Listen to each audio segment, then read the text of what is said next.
All right. What is God's mercy?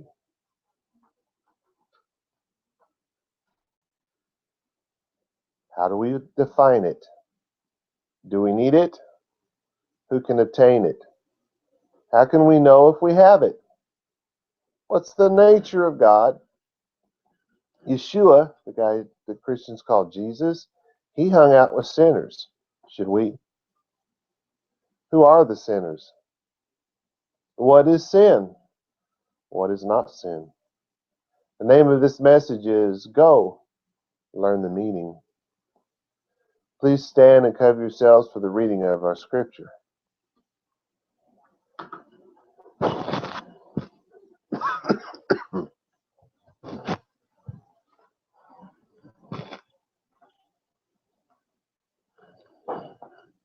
Beirut, Ki hesed hafasti velo zavach veda'at Elohim me'olot. All right, you may be seated.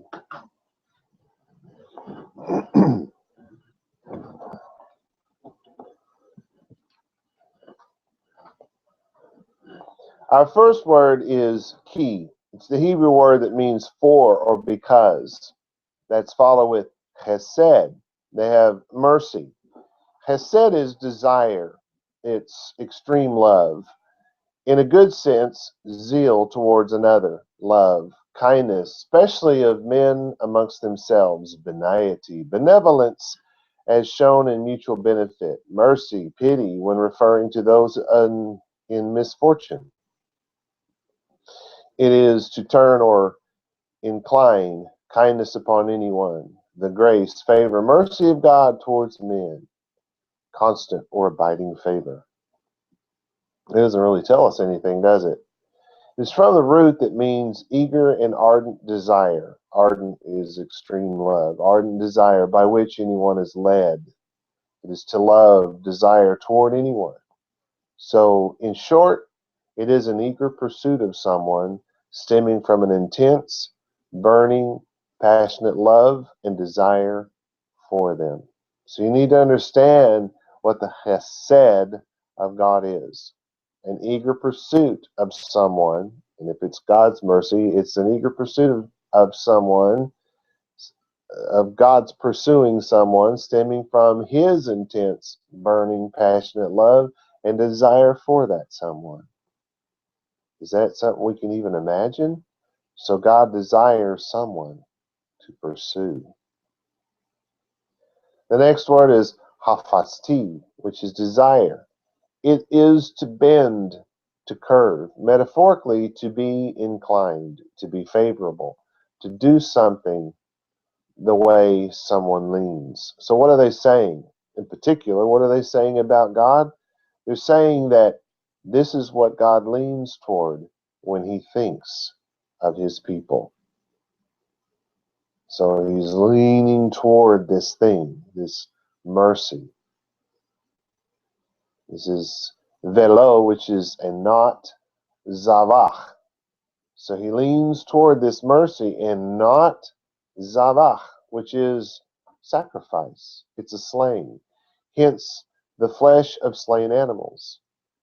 Feasts, there's always a sacrifice at the feast. Contentious feasts, even whether it's a feast where they're celebrating some victory, or whether it's a feast to God, it's still the slaying of an animal. A sacrifice, whether the act of sacrificing or of offering a victim. So they're saying that this one word covers the actual slaying, the cutting up of the animal, and the victim itself, the animal itself, opposed to a bloodless offering and a burnt offering. So what's a bloodless offering? Remember in the Bible they talk about what's that called? When you pour the wine libation. It's called a libation. And that's where they take the wine and they'll pour that on the altar, and it makes that sound, from the liquid hitting the hot surface. So if it's saying that this word covers the actual physical sacrificing of an animal or a non, animal slaying sacrifice like a libation. It's of a thanksgiving offering. It's also used of a sin offering. So basically, all sacrifices are covered by this word. Then it says ve da'at, and that's literally and knowledge. It's knowing. It's of intelligence, of understanding. But they use it for wisdom because this is extreme knowledge, and they use this when they talk about someone who can frame out a house would be called a carpenter.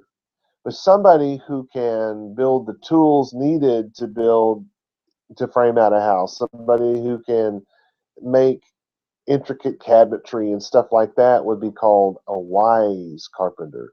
Somebody who's an apprentice, somebody who just does the basics is not a wise carpenter, he's just a carpenter. But somebody who has extreme knowledge and talent and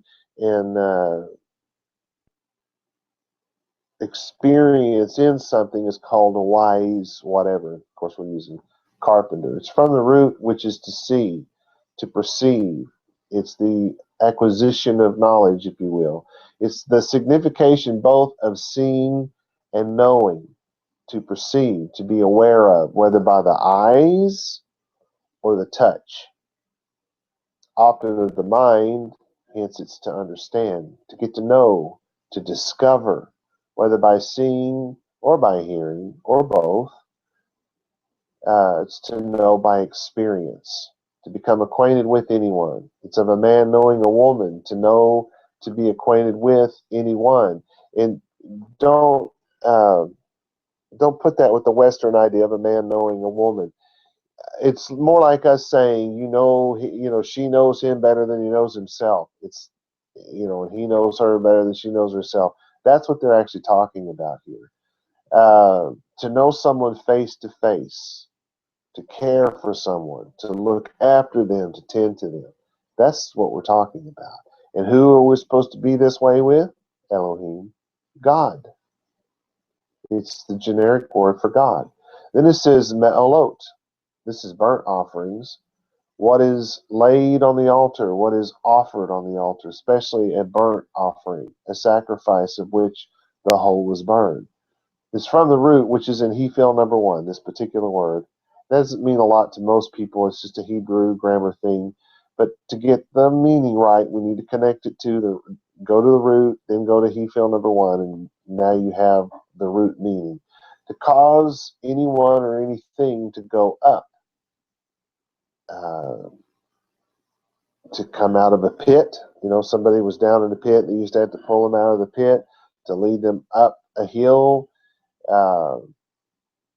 It's specifically or especially it's to put a sacrifice on an altar, and then the smoke and the flames rise up. So that's really what they're talking about. The root is to go up, to be high, lifted up. Also, to go up is very often used in speaking of those who go from a lower region to a higher region. So you can think of the smoke as it starts off on the altar and it just raises up toward the heavens. So here's the Amplified translation of Hosea 6:6. Because I lean and am inclined towards intense, burning, passionate love and desire and not sacrifice. This is what God said. God says, because I lean and am inclined toward intense, burning, passionate love and desire and not sacrifice. God leans toward. He is inclined to desire love, passionate, burning love, rather than these sacrifices. But rather, to go on with this amplified version, but rather seeing, perceiving, and acquiring knowledge through sight, touch, and hearing, through discovery and face-to-face experience with God, more than burnt offering. So let's do the literal translation. Makes it easier to understand. Remember, Hosea 6:6. For I desire mercy and not sacrifice, and the knowledge of God, not burnt offerings. What God's desire is not in the offerings. It's not in the slaying of the animal. Why did they slay the animal? Because they're gross and like to see blood? No. They slay the animal because they're going to cook it on the altar. You put it on the altar, you cook it. When it's just right, you pull it off, and everybody eats it. That's what they're doing. They're having a barbecue. But God desires that intense, burning, passionate love more than he desires sacrifice. He desires people getting to know him face to face more than he desires the burnt offerings. That's what he's saying. Let's jump to the 1st century CE now. Yeshua has just finished healing a man by saying, "Son, be of good cheer. Your Torah rebellions are forgiven." Whoa! He said, "Your sins are forgiven." He said it right in front of God. Oh, wait a minute. He is God. Right in front of him and everybody. Well, it caused quite a stir, as you might imagine. But he moved on. So what we're talking about is Levi chapter 9, verse 9, or Matthew 9:9 to the uninitiated. And basically it says, "And Yeshua passed forth from there. He saw a man named Levi." You know him as Matthew. "Sitting at the receipt of custom." Now this is an English thing. It's not what it really said, but he was sitting at the receipt of custom. "And he said to him, 'Follow me.' And he, talking about Levi of Matthew, he just got up and followed him." Boy, wouldn't you like to have that kind of power over people? Give me all your money. Anyway. I read an article about how Christianity isn't real. It's mass hypnosis, the article said. If that were true, though, this is my opinion, just saying, if that were true, if it was mass hypnosis, if that were true, and I could actually do that, people would come to service early. They would pay double tithes. They would, did I say that out loud? Anyway, let's talk about receipt of custom. Let's just move it along here. The receipt of custom is from the Hebrew word mochsim. Mochsim. It's used of price, tribute, census, toll. What are we talking about? We're talking about taxes. You have to pay taxes. That's what the word is. Divide out, to distribute. It's speaking of taxes. So the next verse 9 basically says, "And it came to pass as Yeshua," of course you're going to read Jesus in yours, "Yeshua sat to eat in the house. Behold, many publicans and sinners." So there's a separation here of the publicans and sinners. Many publicans and sinners came and sat down with him and his Talmudim, his disciples. Okay, let's talk about Jewish tax collectors, publicans. That's what a publican is. He's a tax collector. In their day, the Jews were paying, depending on who the rabbi was, they paid between 21 and 23% of all of the money they made, of their gross, went to God. Part of it was given at the temple, part of it was given at the synagogue. But you're talking 21 to 23% of your total income before anything else comes out goes to God. There is a 10% tithe that the Bible talks about, but there's actually other tithes. There's other things that God commands people to give money. You know, at the three main feasts, you're supposed to give money. That's not part of the tithe. So when you add it all up, it comes up to 21 to 23%, depending on who's figuring it out. Believe me, it's not clear, or we would have an exact number, but it's somewhere between 21 and 23% of your overall funds are actually supposed to go to God, according to the Bible. If you're living out Torah, that's what's supposed to be going to God. But anyway, so they had that much going out. And then you had, on top of that, the Roman army taxing people. And they would tax you another, I don't even know what their tax rate was, but it could be at times, for the Jews, it could be as bad as 50% of your income going to taxes and to God. So this is pretty significant. And so what the Jews began to do was set up 2 bags. They'd set up this bag with not a lot of money in it, and they would say that that was whatever the tax rate was for their total gross of that year. Then they'd have the other bag that went to the temple, went to pay their tithe and offering. Because back then, they only paid it once a year. They didn't pay it like once a week or every time they got a paycheck like we do nowadays. They paid it once a year. So when they came to town, tax collectors knew what was going on. So the reason why the Jews hated these publicans, because publicans weren't just tax collectors, they were Jewish tax collectors. And what made this so awful was that these Jewish tax collectors knew about the 2 bags. And so they would ask, people would come in and they'd say, okay, you need to pay your taxes. And the Jews would hand them that little bag. And so they would take it and they said, no, let's see the other bag.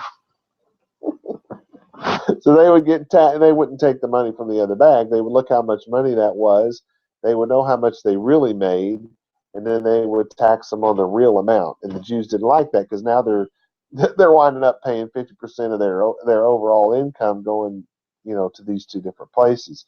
So publicans, Jewish tax collectors, not just tax collectors, but Jewish tax collectors were hated by the Jews. This is who Levi was, a publican, a Jewish tax collector, someone who knew to ask for the other bag.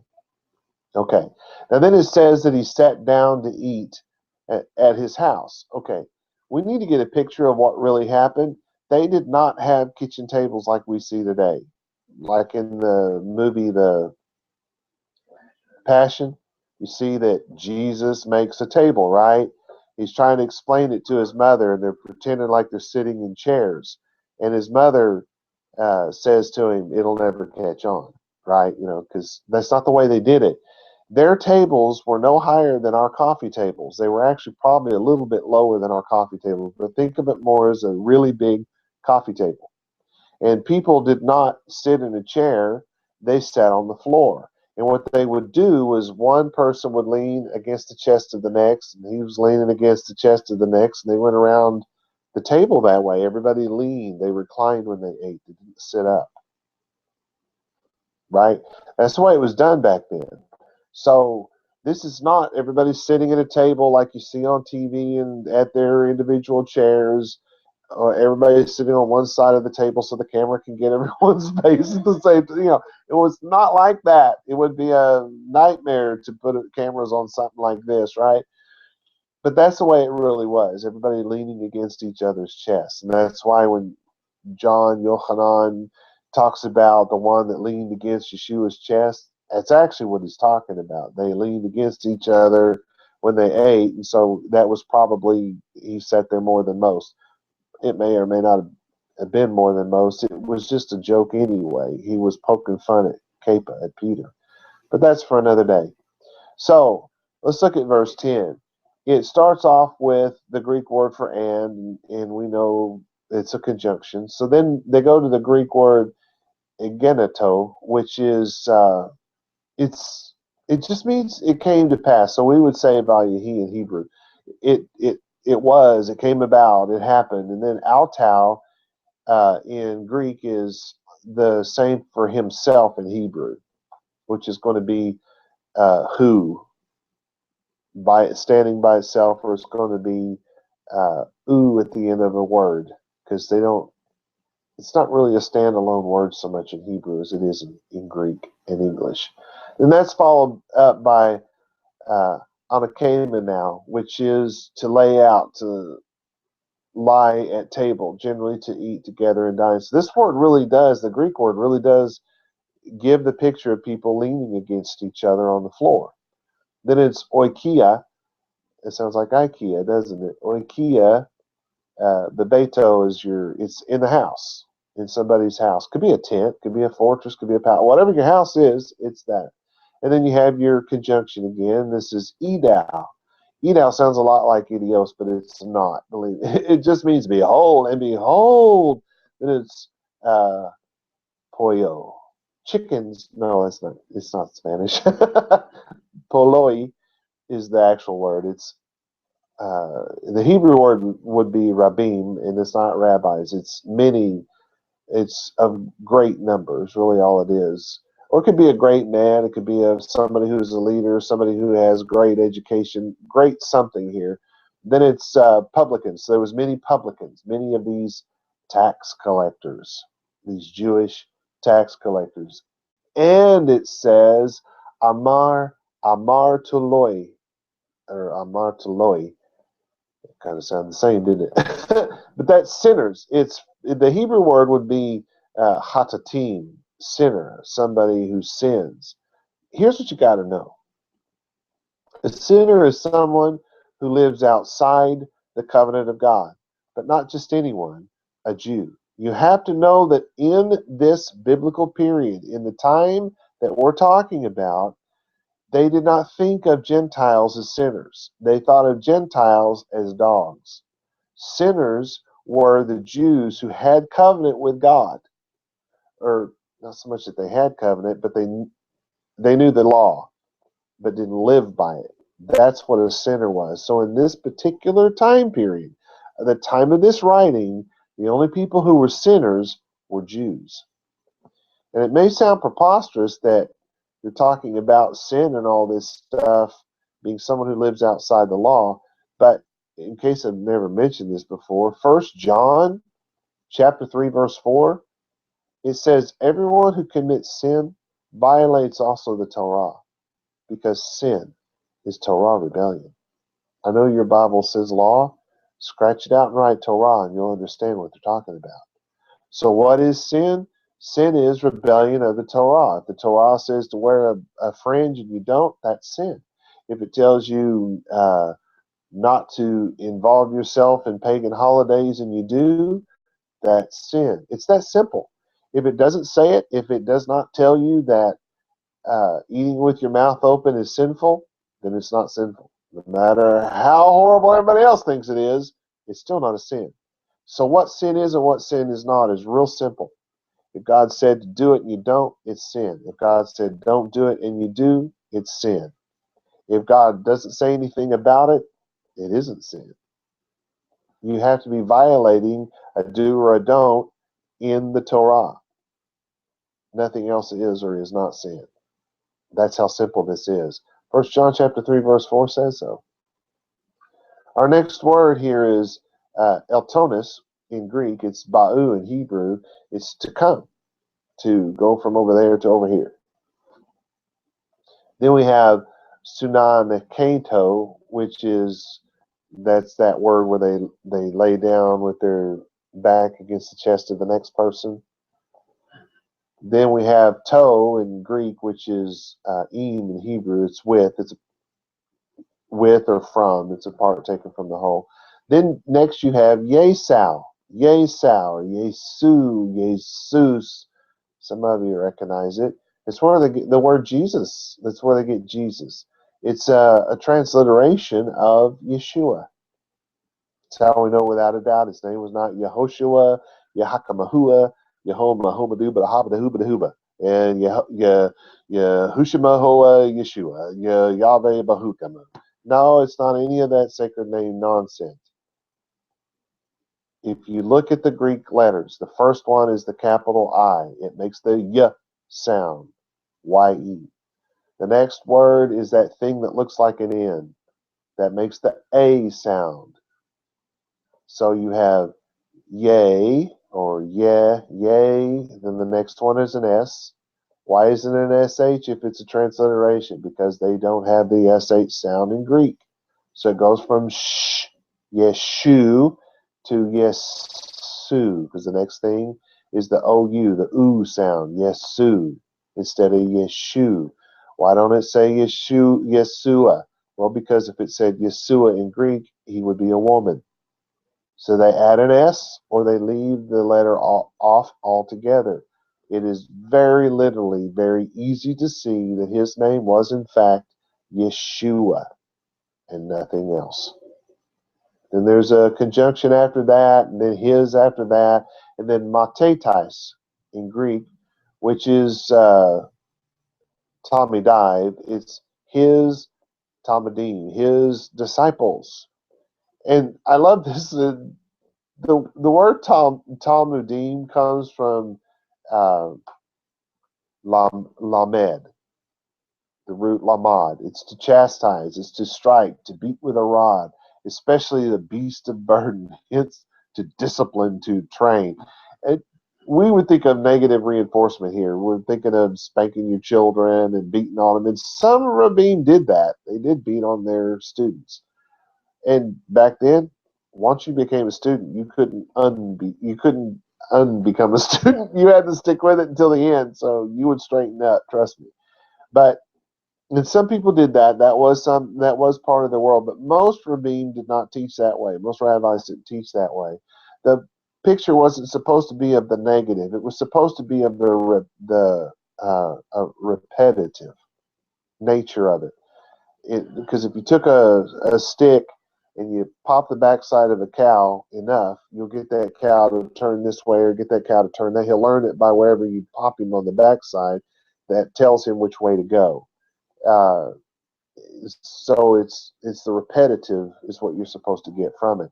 And the students would repeat and repeat and repeat. As they were growing up, they were repeating the Torah until they had it memorized. As students of a rabbi, they repeated everything he said, repeat, repeat, repeat, until everything out of their mouth, it was no different than listening to the rabbi. That was the idea. That was the point. So here's my translation, my amplified translation of this 9:10. It came to pass as he sat in the house, behold, many tax collectors and non-Torah observant Jews, sinners, came and sat down with Yeshua and his Talmudim. So that was an amplified. That was pretty straightforward, wasn't it? The writer of this letter, and this is something you really need to know. The writer of this letter, Levi was his name. They call him Matthew, but his name was Levi. He's tying the sinner and the tax collector together in such a way. Now there's a separation. It's the tax collector and the sinner. But he's tied them together in this one place, in this one story, in such a way so as to let us know, that the people present at this event, both tax collector and sinner, were all Yehudim. They were all Jews. There were no Gentiles present in the Homo Levi, especially since it was forbidden by Jewish law. These were all Jews.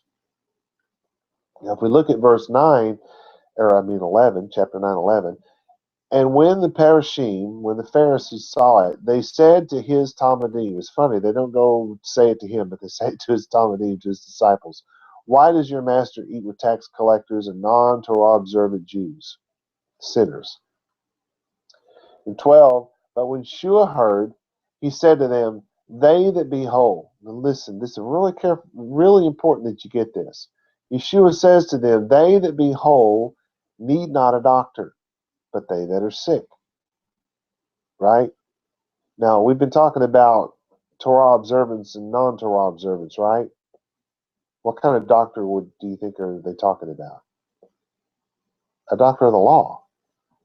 They that be sinners, they that be Jewish tax collectors who have turned on the Jews, they're sick. They need a Torah teacher. They need a doctor of the Torah. So it starts off Ode, which is, but they, Yesu, Jesus said to them, Akasa, which is Shema, Yisrael, Yahweh Eloheinu, Yishma. Take the yod off the front. What do you have? Shama. It's to hear with the ears, to understand with the whole heart and mind, that being one thing in Hebrew, that one and the same. Heart and mind, very same thing, not two different things. To hear with the ears, to hear it physically, to understand it in all ways possible, and then to act upon it. Then it says a 10, which is he said, and in Hebrew it'd be yomer, he said. It's to say. The primary signification here is to bear forth. It's to bring light. It's what do you do? What am I saying? It's to shed light on the subject. And so Yeshua shed the light on the subject. And it says lo, that's the not, that's the no, the not, the negative article, crayon. That's of need. It's of want, to be needy. Then it says a housing, to be Then it's oi, which is they. Then it's is hauntes, which is they. I forget how this goes. They that are. How do you say that? They that are. Oh, they that are whole. This is our word. This is where we are. That's what threw me off. They that are whole. It's hazakim, which is the Hebrew word in this place. It's in a bad sense to be hard, to be stiff-necked, if you will, but it's of wholeness. They uh, that are of perfection in their world. They that are Torah observant. They're strong because of the Torah. They're powerful in their life because they live by the Torah. They that be like that, they don't need a lerofe.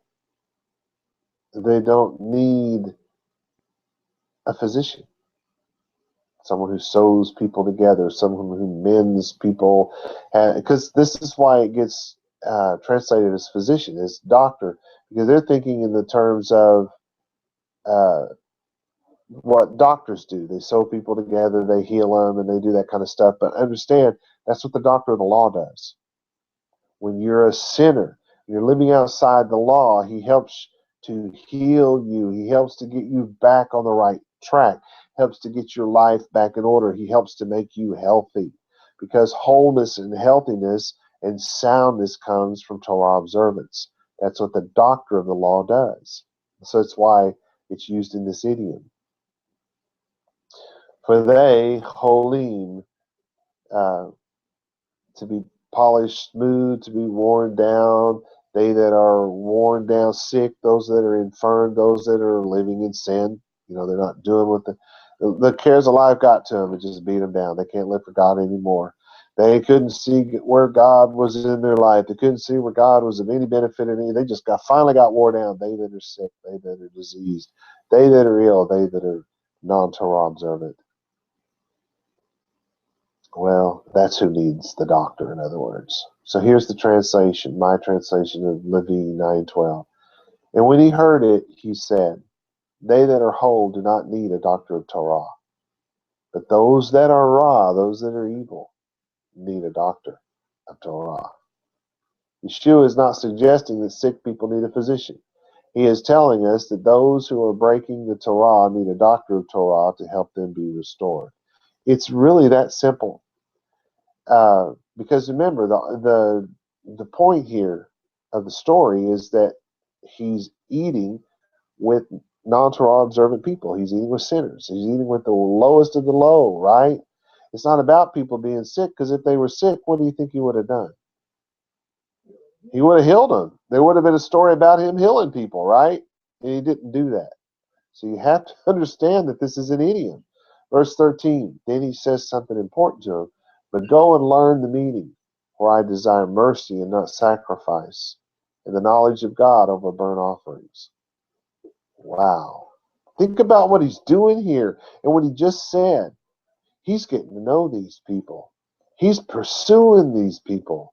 He's looking for a passionate relationship with these people, because he knows that that kind of relationship between a sinner and God will restore that sinner to right standing with God.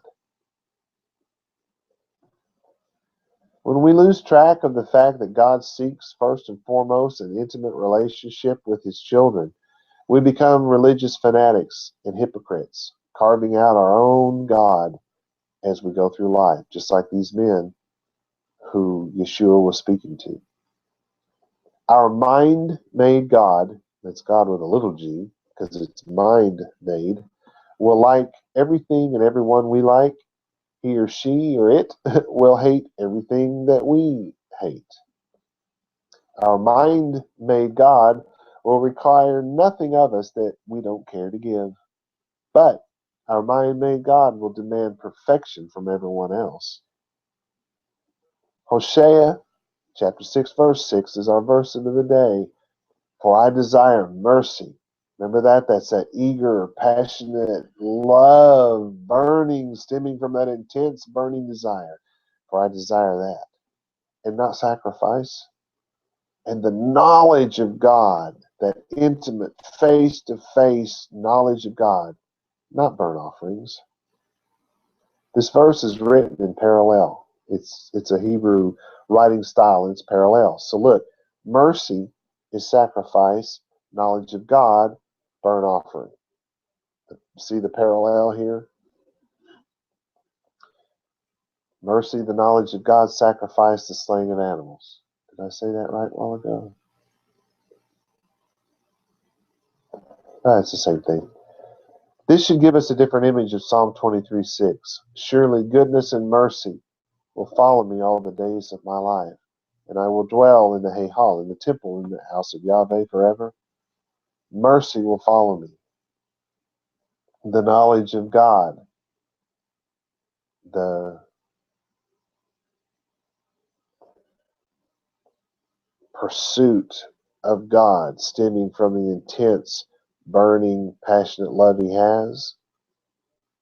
Think about that in Psalm 26. In goodness and mercy, God will pursue me with an intense, burning, passionate love for me all the days of my life, and I will dwell in his house.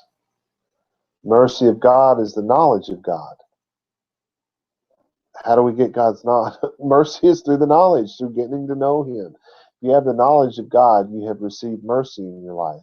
If you do not have the knowledge of God, you do not have the mercy of God. More than anything else, God wants us to know him, and knowledge of God can only be obtained through the Torah. That's where God tells us how he feels, what he thinks, what he believes, what he wants from us, what he wants for us, what he wants to do to us. It's all right there in that book. That's how we get to know him. That's how you develop that face-to-face relationship. People who live outside the Torah, they need mercy. Why? Because they do not have the knowledge of God. Because if they had the knowledge of God, they wouldn't live outside his law. Do you need mercy, or have you already received it? Are you living outside the Torah, or do you live by it? The idea that we cannot live according to the law is a lie. It's taught by the Jews, it's taught by the Gentiles. The Gentiles say we don't have to. The Jews say it's impossible because we have this evil inclination and it will always lead us to do the wrong thing. You know what that is? That's code for the devil made me do it. Don't blame me. It ain't my fault. God is not legalistic. To call his law legalism is to accuse God of being the author of legalism because God is the author of his law. God is not sadistic. He is not masochistic. To say that God made a law that no man can live by is to accuse God of these very things. People like to talk about having an intimate relationship with God, but few ever actually experience it because so few know how to get it. Most people study the Bible to prove that which they already believe. It is the Western way, but rabbi-led study is supposed to lead us to an intimate knowledge of him. That's the point. Do you want to know him? Do you want to obtain an intimate knowledge of him? Do you want to receive his mercy? Then court him like you did your spouse. Sit up all night studying his every movement, hanging on his every word. Listen to the sound of his voice. Don't do all the talking. In fact, don't do any. Learn everything you can about him. Long for more knowledge of him. Become consumed and intoxicated by the law. He cared enough to give that law to those who truly love him enough to keep his commandments. Not just one or two or three or four of them, all of them. Shalom, be shalom.